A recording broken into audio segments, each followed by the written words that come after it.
Welcome to Parker and Bow. Today I'm going to be talking about gear for traditional recurve archery.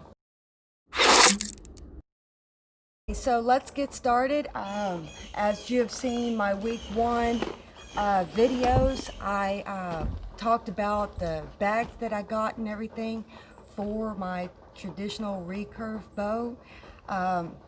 The bag you see here, I have a takedown bow, and so the bag you see here is actually a soft case for a compound bow.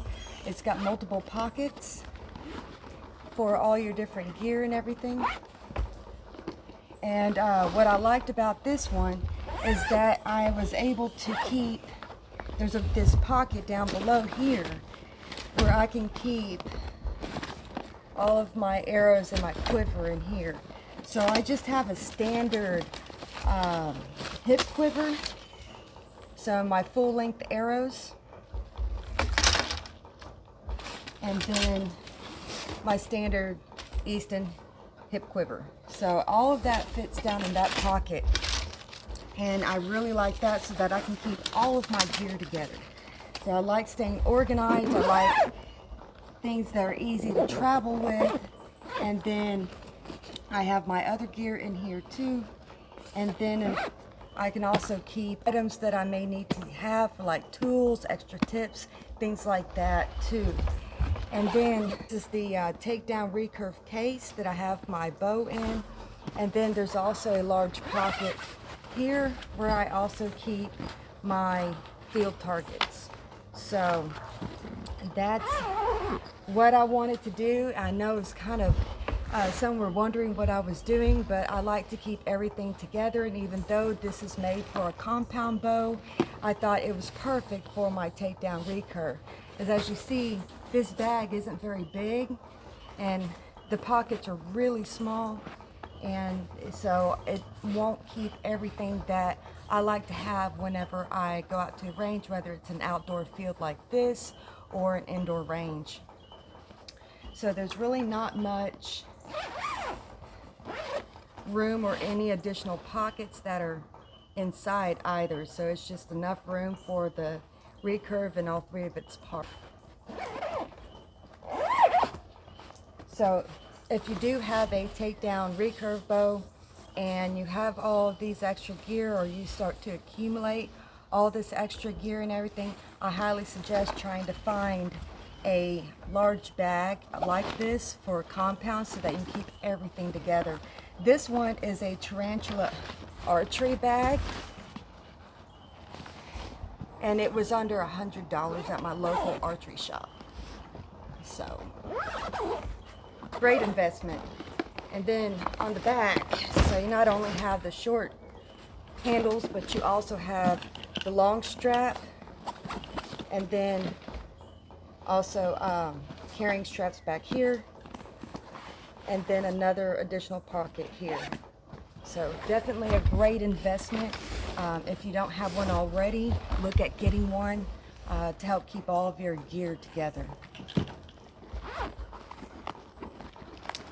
So in here I have all of my shooting gear.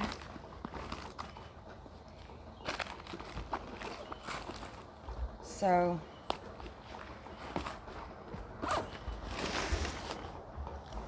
and this is the leather vented arm guard that I originally started with. I bought this the time that I bought my bow, and it just slips over your arm. And a lot of people have a lot of success with these.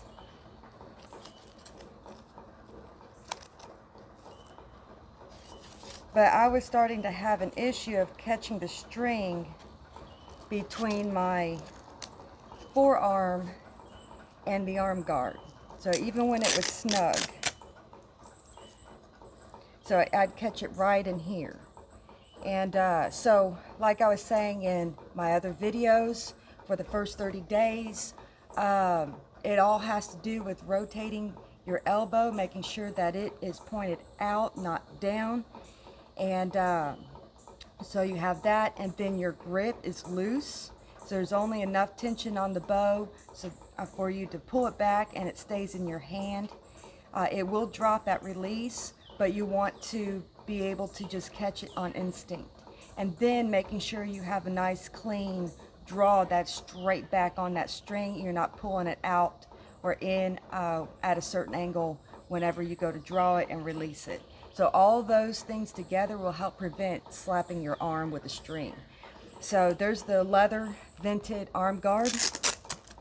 And then what I ended up doing to help prevent the string hitting my arm so hard was I bought one of these compression sleeves.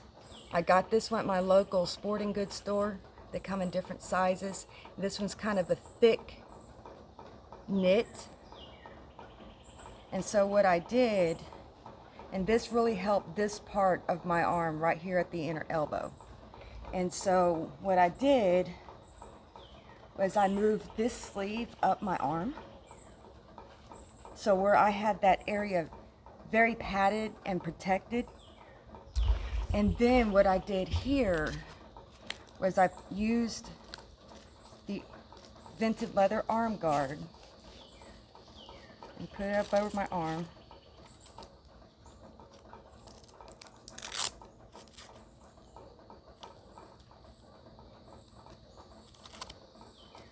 To have an additional layer of protection. So I was still catching the string here. As you see, it just kind of starts pulling back now. So I was catching the string there still. So I switched from this arm guard to another one I found at another local range.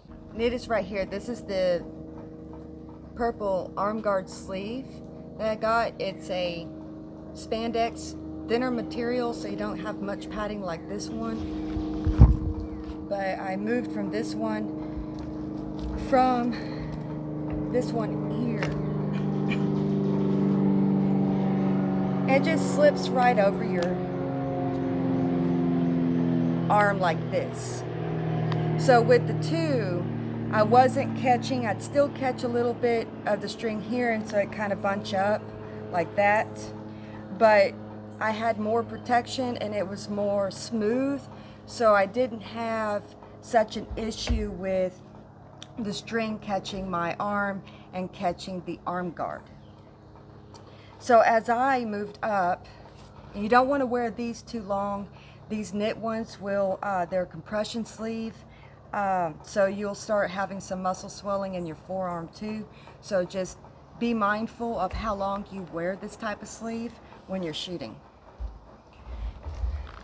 So I've upgraded since I'm working on my form and everything when it comes to holding the bow and drawing the bow. I moved up to another type of compression sleeve. I got this at my local Walmart or sporting goods store. Again, this was still about $10. And it's a spandex. It's fairly thin, but this one goes further up your arm. And this is what I've been shooting with lately.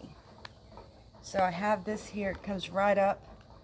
This is a small, so ladies, it'll work great for you if you're small like I am. So it comes up just kind of right over your bicep, just under your deltoid. And then I also use it with this arm guard.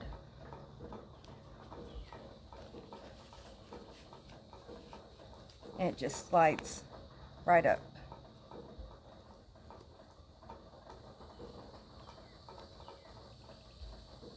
I don't like to have the other one really tucking out of the purple. So that's what I use right now. And I'm having a really good luck with this. I have fairly slender arms too, so it just kind of keeps everything together, and I can still see if I'm rotating that arm or if I'm letting the inner elbow come up. So instead of keeping it to the side like I'm supposed to. So it's a great way for me to kind of just quickly visually see what am I doing with this arm too. So this is great. I've had very good luck with this one. It's fairly comfortable and I can shoot a little bit longer in it too. So it's not really compression so much. With this type of arm guard, it just fits like snug spandex.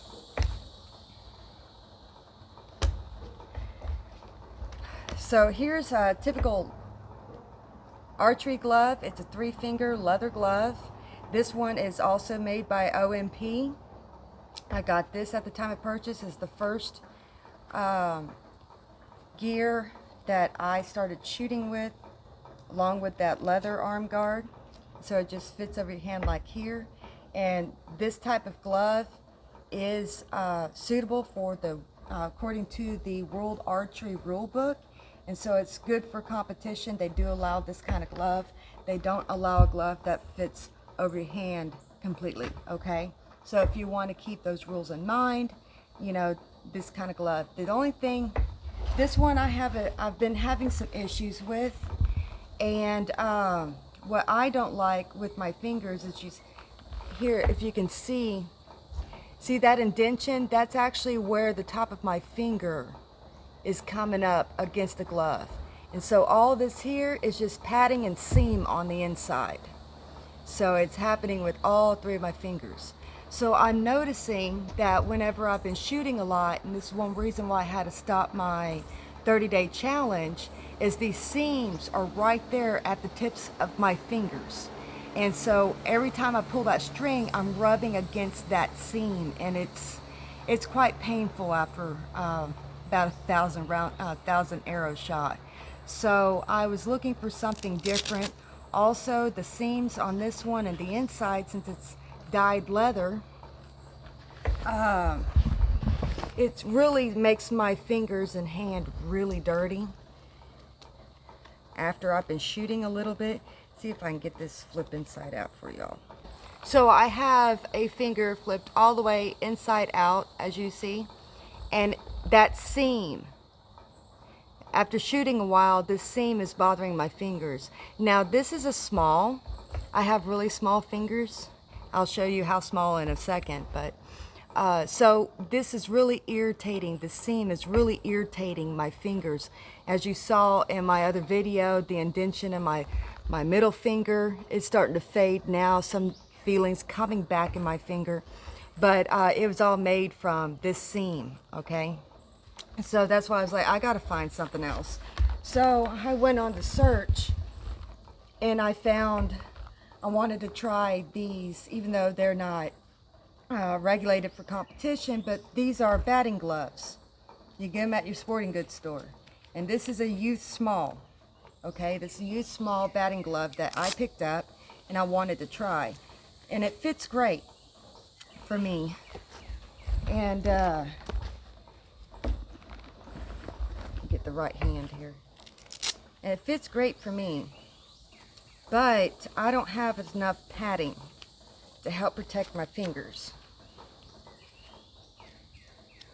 And it still has seams. Some gloves, I mean, they just do have seams, but those really irritated my hand. And so this is a youth small baseball batting glove. So I have, I'm only 5'3", and I'm a small frame.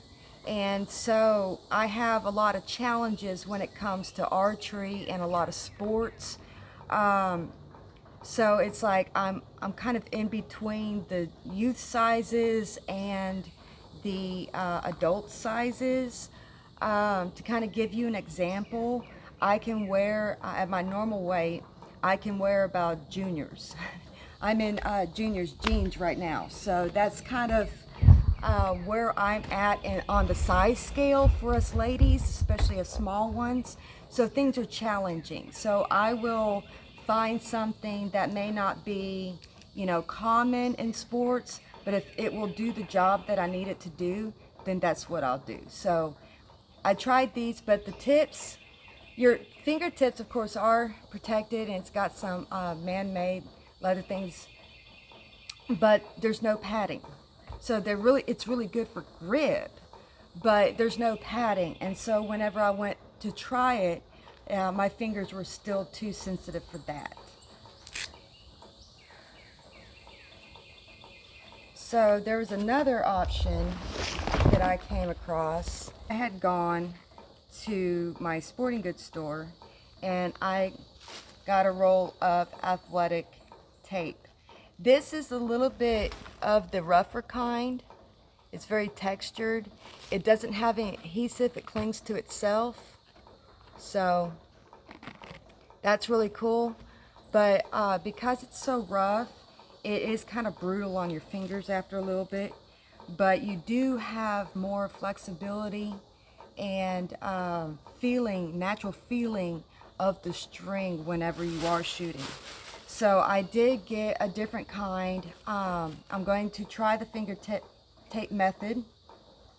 Going forward, I got the more smooth fabric kind, and then in the same department you'll also find some like thin rolls of foam that are just like this to help give some padding and more protection underneath that finger tape. So anyway, I'm excited about this.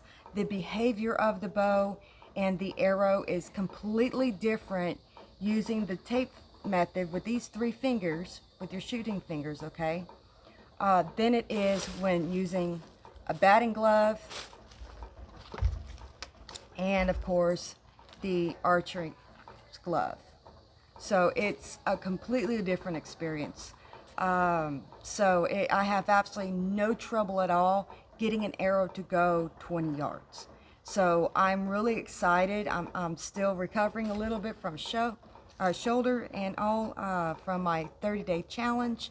But as soon as I get back on the range, I'm going to be taping my fingers and I'll let y'all know more there. And of course, one thing I didn't want to forget is the finger tab. So this is another method of drawing the string in addition to the archery glove and the finger tape. So a lot of people like to use these tabs. Some of them come as a split tab like that, so where it allows you to grip the string with the 1 finger over the nock and then 2 fingers under. So kind of like that. And so that's what this one is. Or you've got the 3 under, and it's just 1 tab. Now some of these tabs don't fit perfectly to your hand, and so you have to cut them down or sometimes even get them custom made. But what it is like you have the cord back here, and this is an adjustable thing just like a finger sling is, and so you kind of just get it to where it fits comfortably on your hand, and you have it where your fingers are properly positioned behind the tab. And this is made of leather. A lot of people like to use cordovan, which is horsehide. So anyway, all you would do is that you would grab the string with it just like this and pull it back. So a lot of people use these, either this one if they do the split, or the solid one for the 3 under. Now I like to use the split if I were to use a finger tab, which I do not right now because I have too much plucking action, and I notice it doesn't necessarily fit my fingers just right, and this is a medium, so it's a little big, it seems, for me. Because when I go to pull, I'm catching the string with my fingers, so whenever I go to release it. So it's all trial and error. There's no one right way to do things, so definitely play around with all the different gear that's available and see what works best for you. So these come in various designs and things like that. Some are custom made, some of them are pre-made. Most of them are pre-made. You can get them as cheap as like $5 to $10. This one cost me about $40. So it's just, there's a lot of variation there and a lot of affordable things for you to just kind of learn to play with and find what's best for you. And another part of your gear must have is having a bowstringer. So I know there's a lot of people that will string their recurve bows by putting a little bit of pressure at the inside of their foot with one end of the limb and then just pulling it and then hooking the string at the upper limb. But as you're starting out, I don't recommend doing that. A lot can go wrong there. It can slip, everybody can get hurt, and it can break. So I definitely recommend a bowstringer. On the bowstringers, this end goes on the bottom limb, so you will, after you slip on the large loop around the part of the limb, not where it hooks at the tip, but just slide the large loop of your string.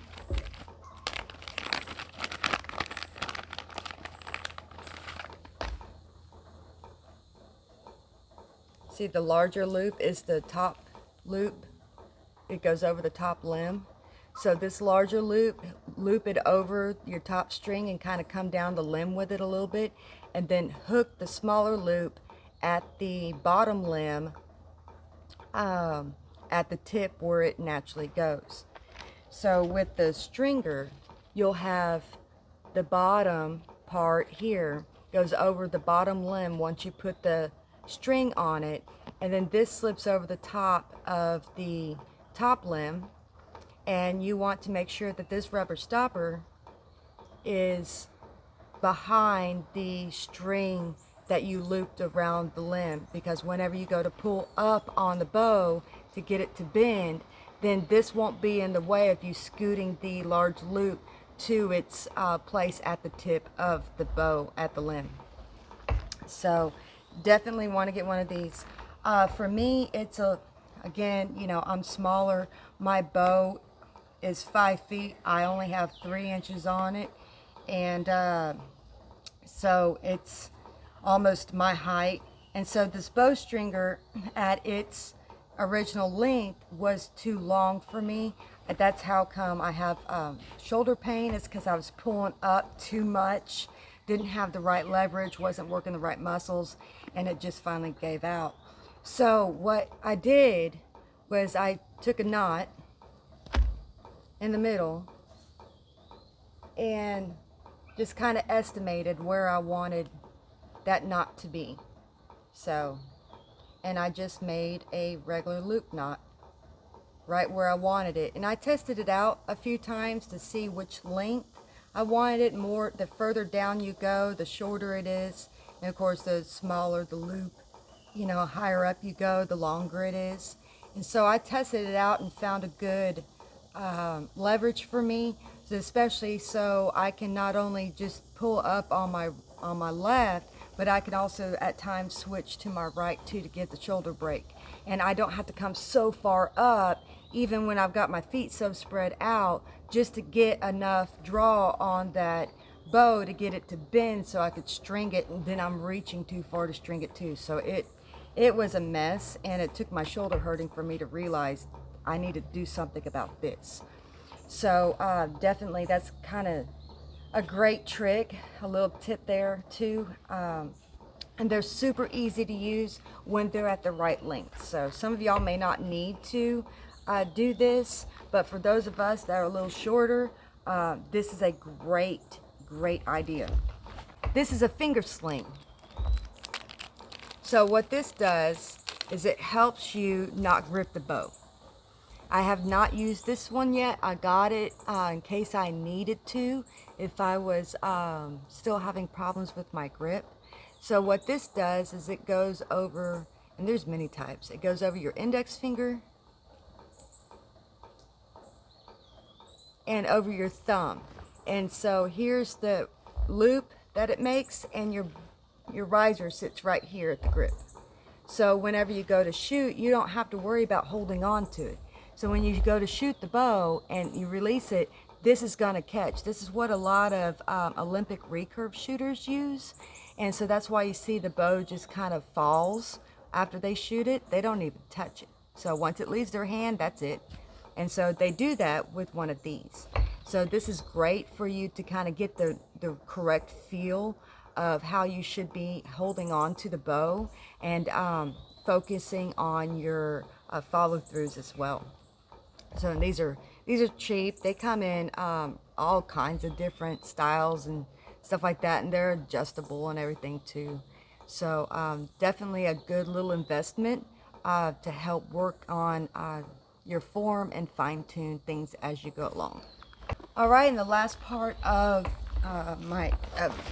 the necessary gear I think you should have as you're starting your archery hobby and career is make sure that your clothing is well fitted. So you don't want anything too loose or too tight, but you want it well fitted. And for those of you that like long sleeves, if you want to do that for a little bit extra protection, you can definitely do that.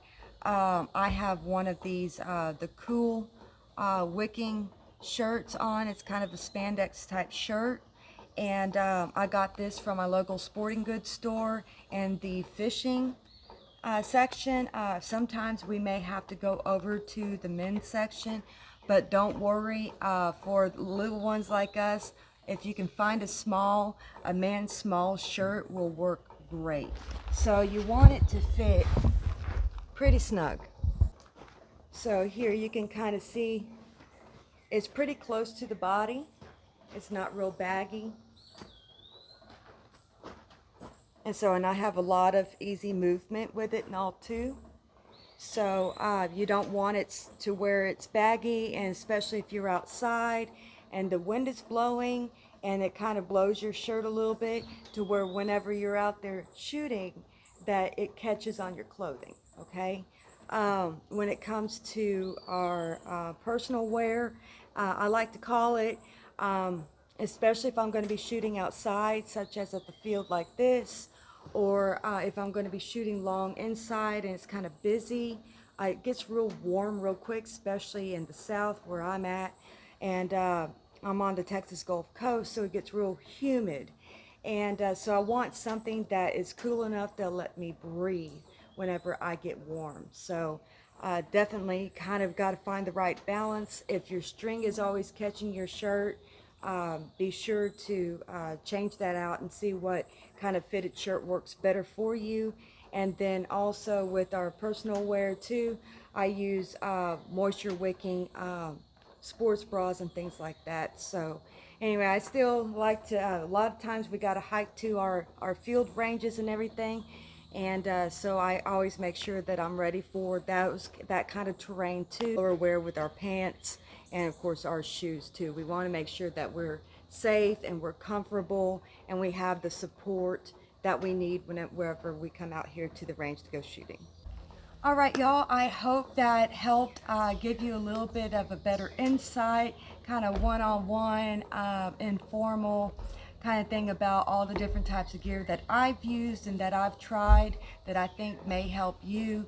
It's the basic stuff to kind of get started and all. And even if you're an experienced archer too and you feel that you want to kind of switch up your game a little bit, or something's not quite working for you, definitely feel free to just try new things out and find out what works best for you. So it's pretty flexible. Sometimes we have to be a little innovative, being females in archery, especially traditional archery such as the recurve bow and everything. So but we can make it work. And I appreciate you watching. Thank you so much for your support of my channel and everything. And go check out some more videos from various archers and companies and all over in the playlist. I have it nicely categorized for y'all, and just kind of compiled some different creators and archers and over there. So some great videos I think will help you. They have certainly helped me, so I appreciate all of those archers for putting up that content too. So I hope this helps add to it and helps you in your journey. And feel free to drop your comments down below. Let me know what you may want to see in future videos. And if you have any questions, I'll be glad to answer them as best as I can, or at least get you over to the ones that can better answer the question for me. So anyway, thank you so much. I appreciate it. Don't forget to click the subscribe button at the top, and then hit that notification bell. I've got new videos coming soon. Have a good day. Thank y'all.